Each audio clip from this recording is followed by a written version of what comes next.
আসসালামু আলাইকুম রহমতুল্লাহ। আল্লাহকে সন্তুষ্ট করুন, সফলতা আসবেই।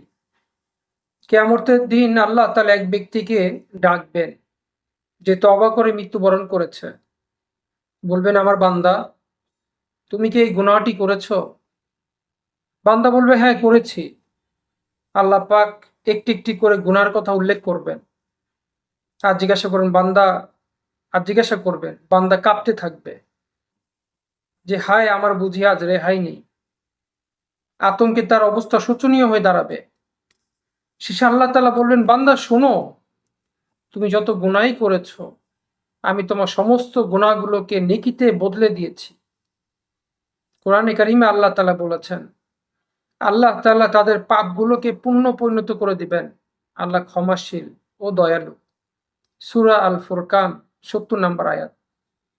এগুলো আল্লাহ পাকের দয়া, যে তওবা করে দ্বীনের পথে চলবে, আল্লাহ তাআলার আনুগত্যের পথে ফিরে আসবে, আল্লাহ তাআলা বান্দার বিগত দিনের গুনাহগুলোকে নেকিতে পরিণত করে দিবেন।